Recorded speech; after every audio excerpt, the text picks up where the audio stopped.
There is a recorded phone call that most people have never heard. It was made from inside a maximum security prison in Wisconsin. The voice on the other end belongs to a man serving 5 consecutive life sentences. And what he says is not what you would expect from someone who strangled his pregnant wife, murdered his 4-year-old daughter, murdered his 3-year-old daughter, and disposed of their bodies in an oil field before standing in his driveway the next morning and pleading for their safe return on live television. He says, "I just want to get out of here. I just want to get out of here. I know that God has a plan for me. It's not to be in prison right now." Not rage, not defiance, not the cold detachment that people who followed this case came to associate with his face. What you hear in that recording is exhaustion. The hollow, worn-down sound of a man who has said something to himself 1,000 times in the dark and is finally saying it out loud to someone else. And that sound, that specific sound, is what 7.5 years inside Dodge Correctional Institution has done to Chris Watts. If you are new to this channel, welcome to Crimes Records, where we cover cases like this the way they deserve to be covered, with verified facts, documented sources, and respect for the people who are lost. If this is the kind of content you want more of, subscribe now. We are just getting started. Most people who have followed this case believe they already know everything. The murders, the affair, the neighborhood interview, the interrogation, the polygraph, the oil tanks, the plea deal, the sentence. But what has been happening inside that prison for the last 7.5 years, the part the cameras stopped showing, the part that never made the evening news, is something that even people who have followed this case since the very beginning do not fully know. The Wisconsin Department of Corrections has confirmed details. People magazine has cited sources directly connected to his incarceration. The Daily Mail published letters he wrote from inside that cell. A former cellmate spoke on record. A prison visitor spoke to ABC News. There is a documented, verified picture of what Chris Watts's life actually looks like in June 2026. And it is something that the sentence alone, the number of years, the legal finality, cannot fully convey. By the end of this video, you will understand exactly what that picture looks like, what it sounds like, and why the father of the woman Chris Watts murdered says he does not want this man to die. He wants him to live inside those walls for every remaining year of his life, thinking about what he did every single day. This is June 2026. This is verified. And this is the story the cameras stopped telling. To understand where Chris Watts is now, you have to understand who he was before. Not the version the prosecution presented at sentencing. Not the monster the tabloids described. The version his neighbors knew. The version that made what he did so difficult, for so many people, to process. Christopher Lee Watts was born on May 16, 1985, in Cabarrus County, North Carolina. He was 6 feet 4 inches tall, athletically built, and described by virtually everyone who knew him as quiet, pleasant, and almost aggressively non-confrontational. The kind of man people call the nicest guy you would ever meet. He married Shanann in 2012, and together they moved to Frederick, Colorado, where they built a life that, from the outside, looked exactly like the life people work their entire lives to have.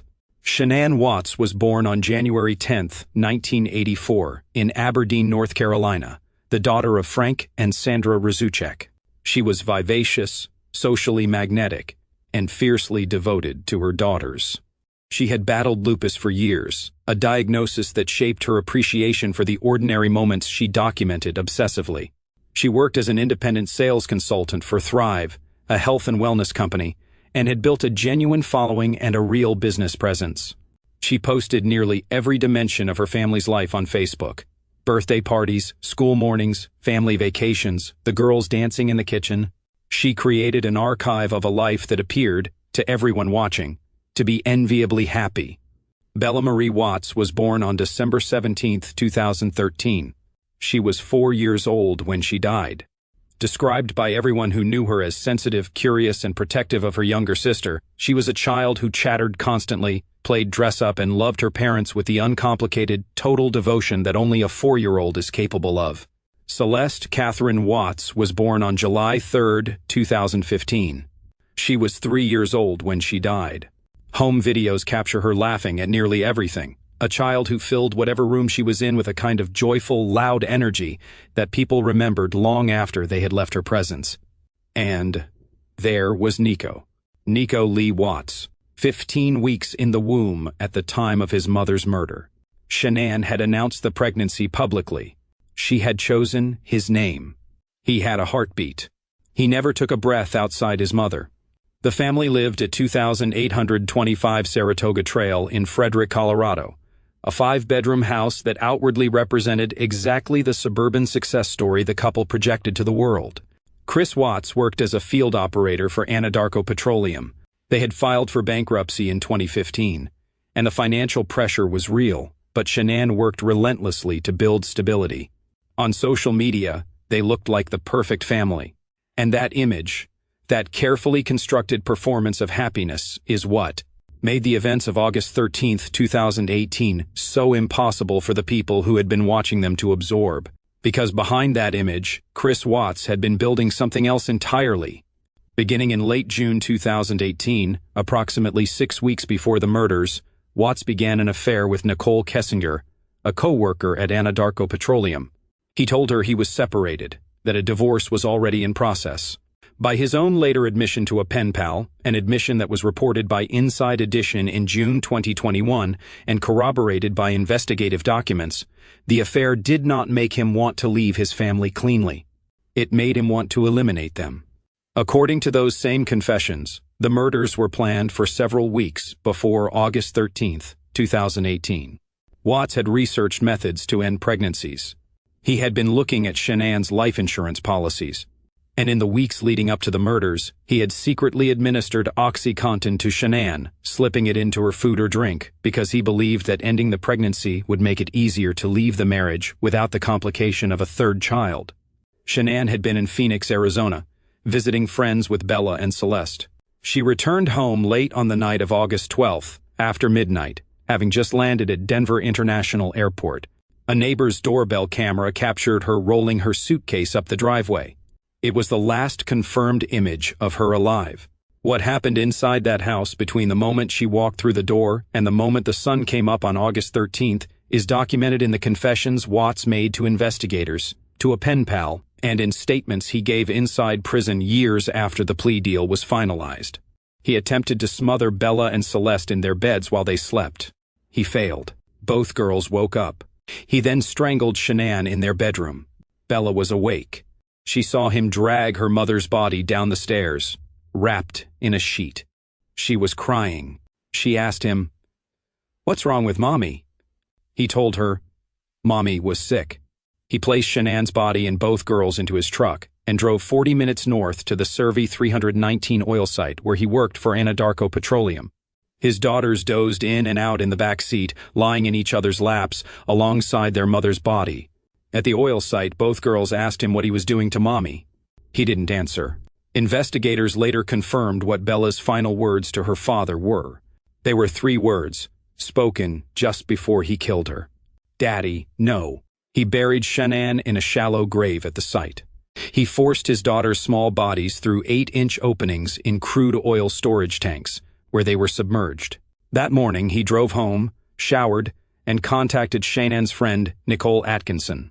When Atkinson grew alarmed that Shanann wasn't responding to messages and had missed a doctor's appointment, she drove to the house, knocked repeatedly, and called police. Officers arrived. Chris Watts let them inside. He appeared cooperative and confused. Then he walked out to his driveway and gave a television interview.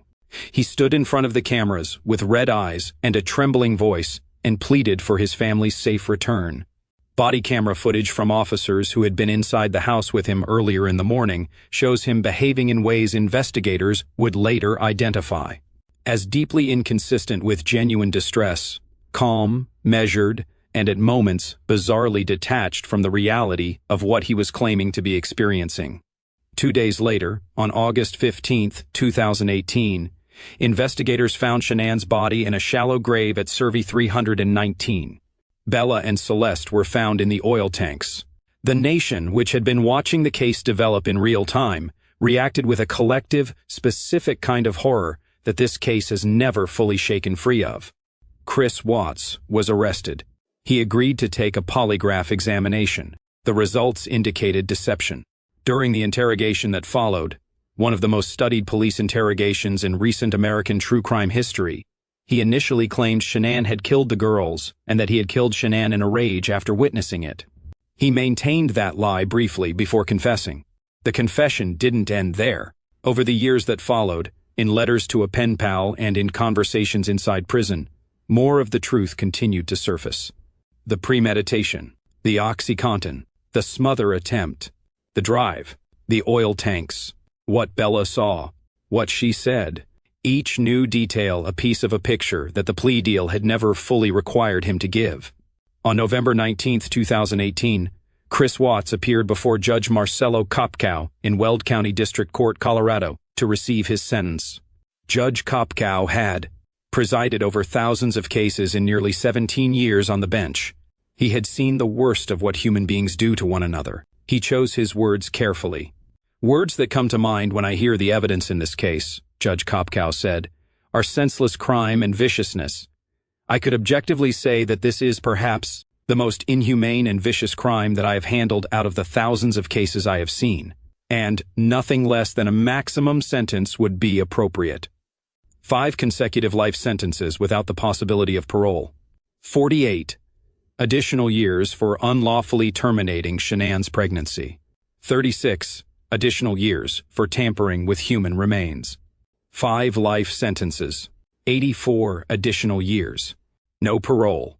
No commutation. No realistic legal pathway to freedom. Chris Watts will die in prison. That part has never been in question. But here is what most people who followed this case have never fully understood. The sentence, the number, the years, the legal finality, was not the real punishment. The real punishment began the moment he walked through the doors of Dodge Correctional Institution and understood for the first time what he had traded his family's lives for. 14 days after sentencing, on December 3, 2018, the Colorado Department of Corrections transferred him out of state. This decision was not made to protect Chris Watts. It was made to protect the Colorado corrections system. Inmates inside Colorado facilities were already organizing planned attacks. Death threats were flooding corrections offices. Keeping him in Colorado presented significant riot risk, murder risk, and catastrophic legal liability for the state.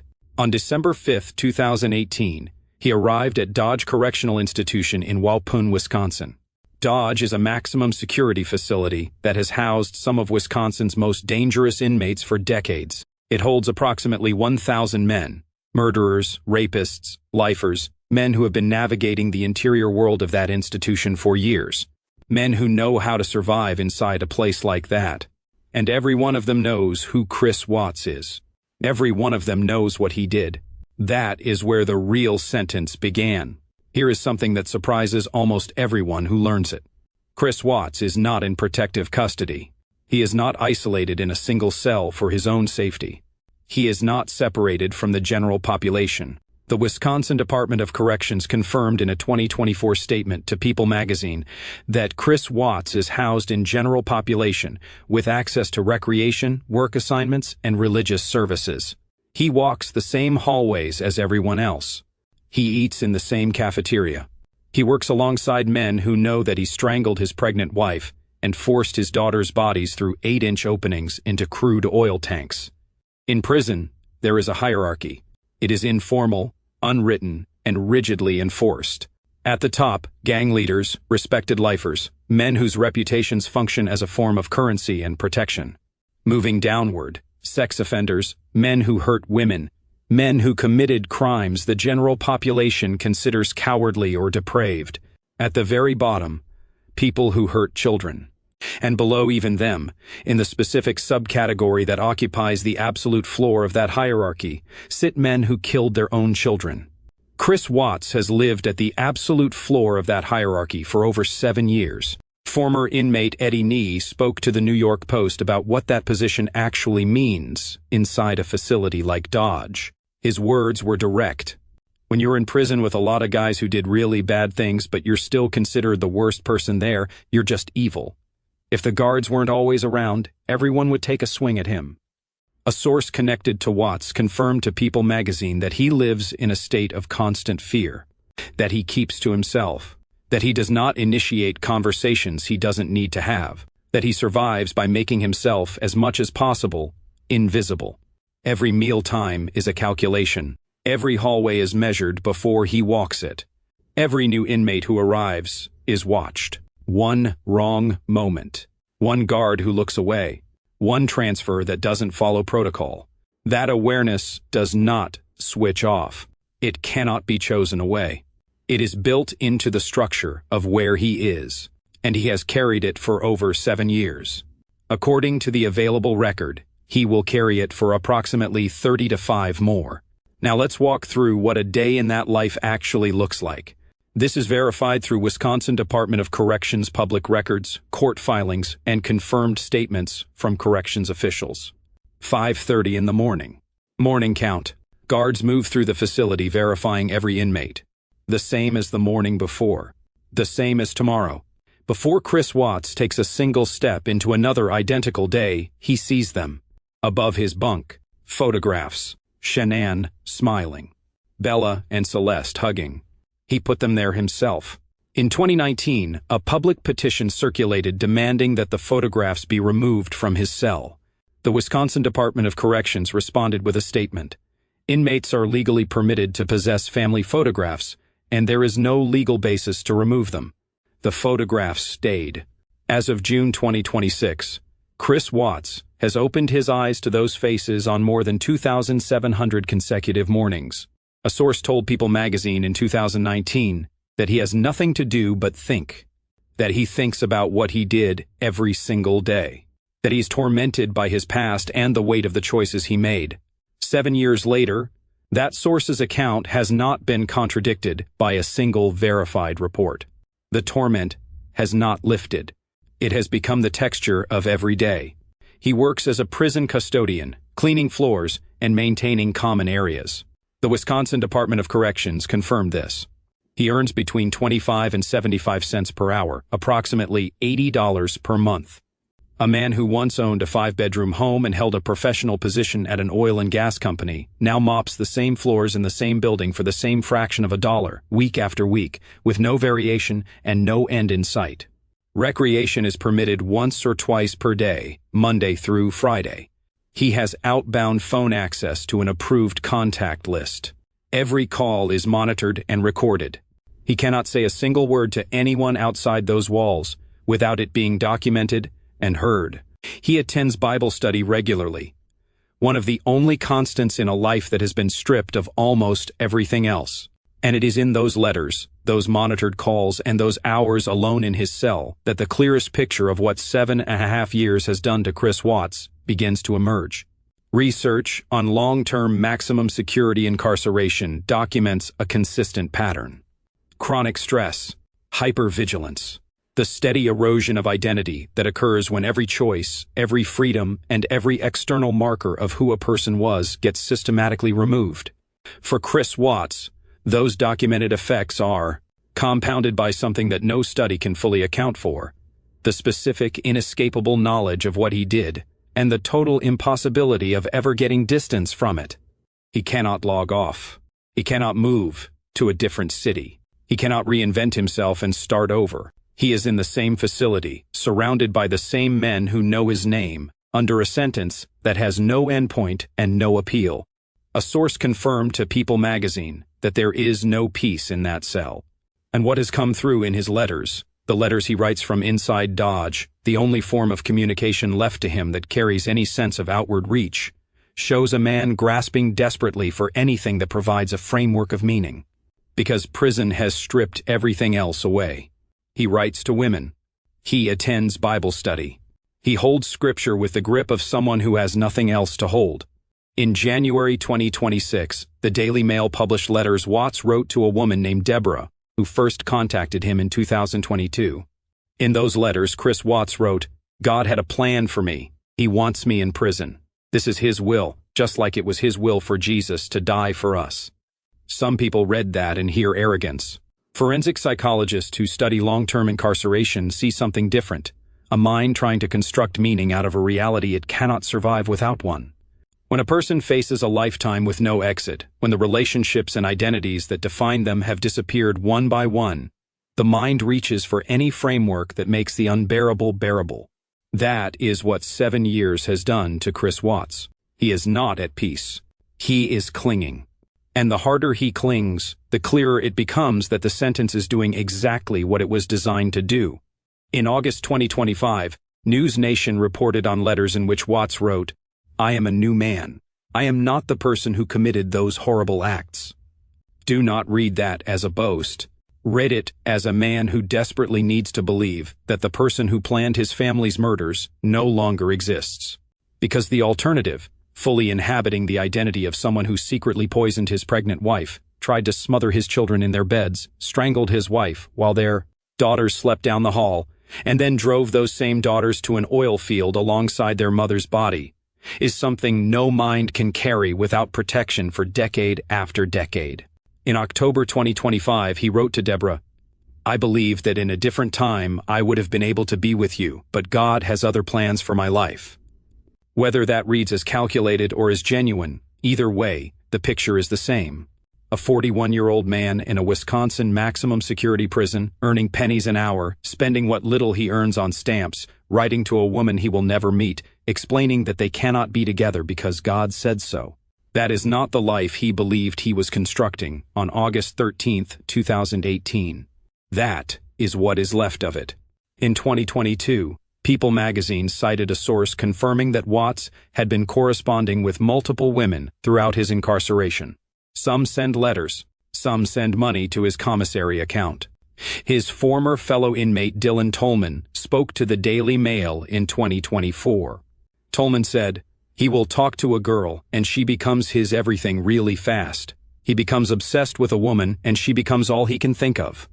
Psychologists who study long-term incarceration are clear on why this pattern develops.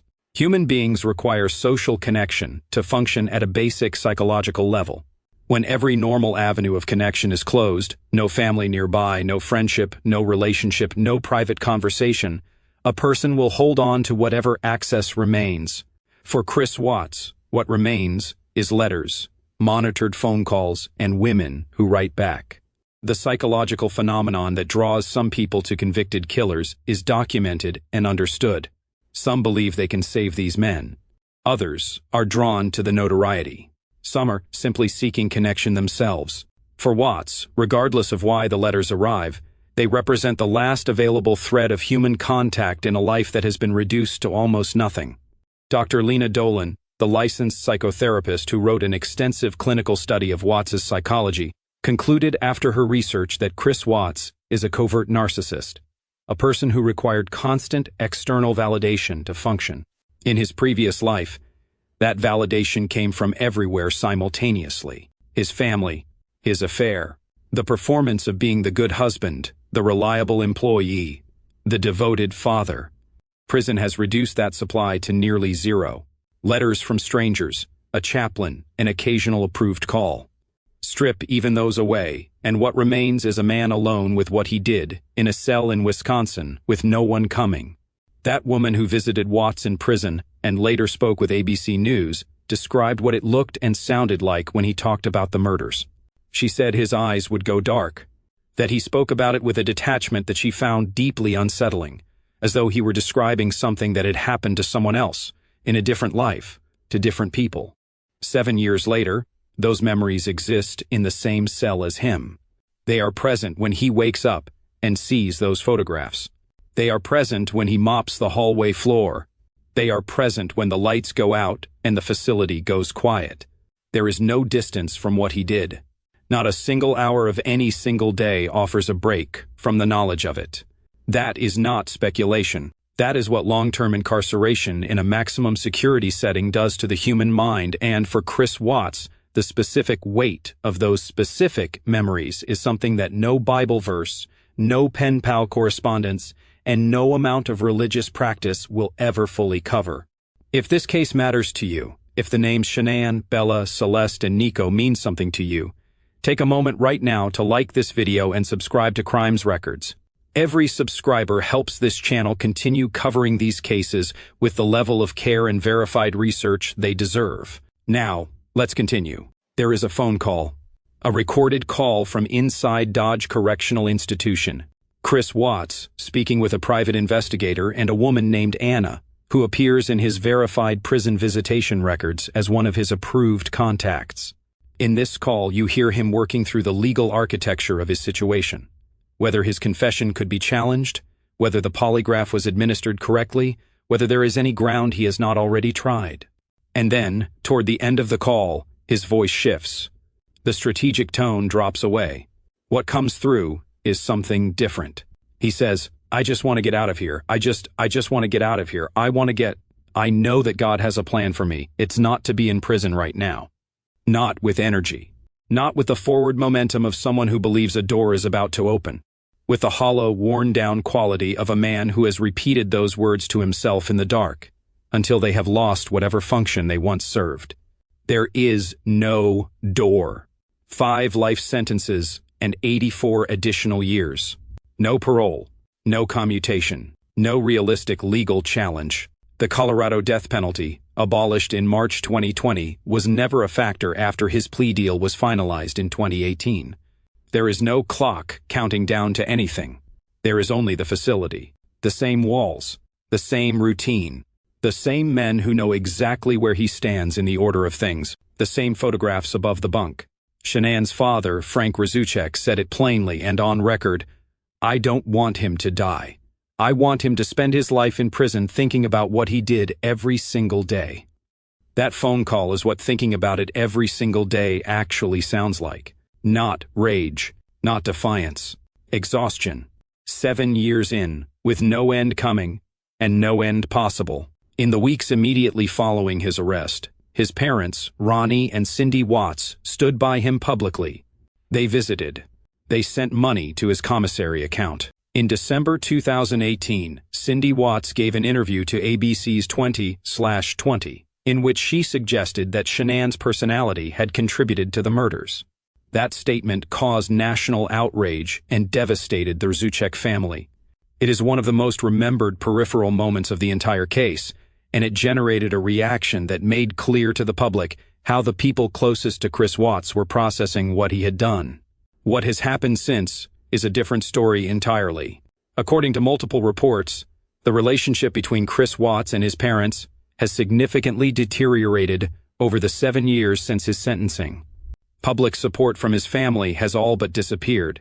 His sister, Jamie Williams, has been completely silent for years. No statements. No public presence in his life. Nothing. Shanann's family wants no contact with him.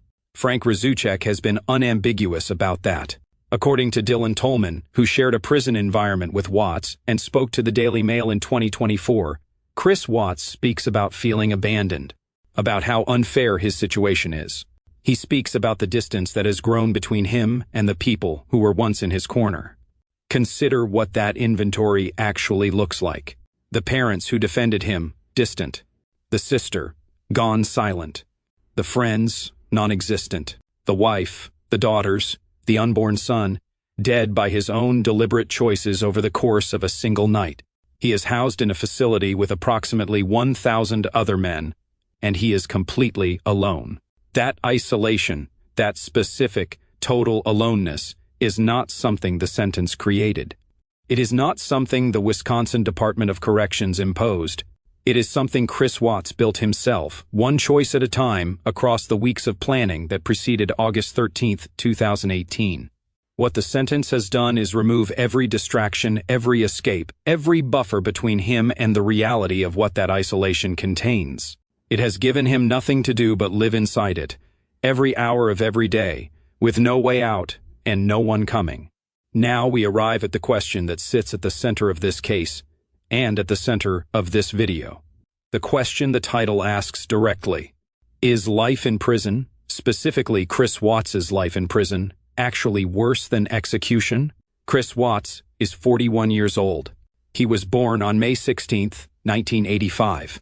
Based on average American male life expectancy, he has approximately 35 more years inside Dodge Correctional Institution ahead of him.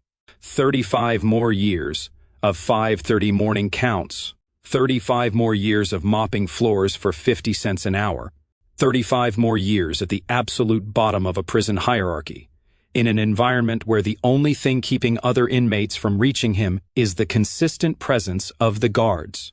35 more years with no private moment, no free choice, no path to anything other than the next identical day.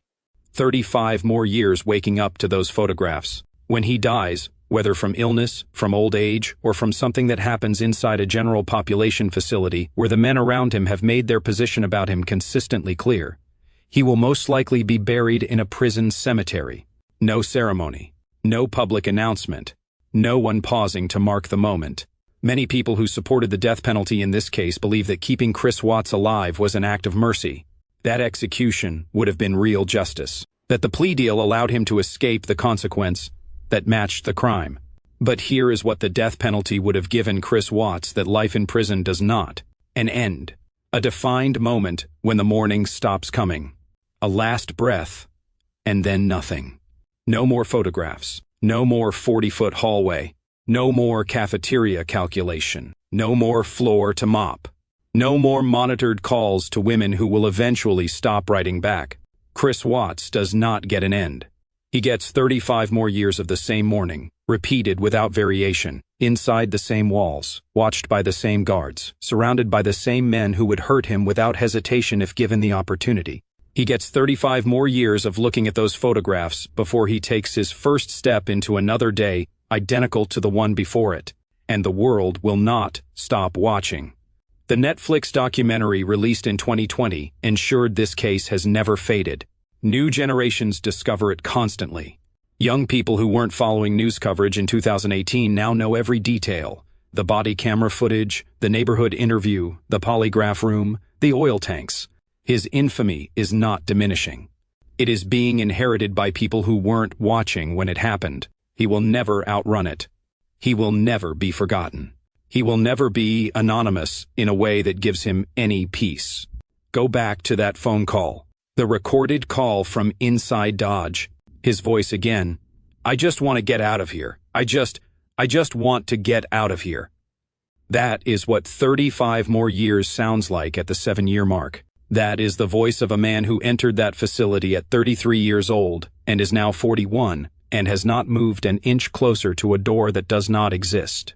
That is the sound of a sentence doing exactly what it was designed to do, and doing it with a precision and a consistency that no finite punishment could replicate. Frank Razuchek said he doesn't want Chris Watts to die. He said he wants him to spend his life in prison, thinking about what he did every single day. In June 2026, nearly 2,878 days after the murders, that is exactly what is happening.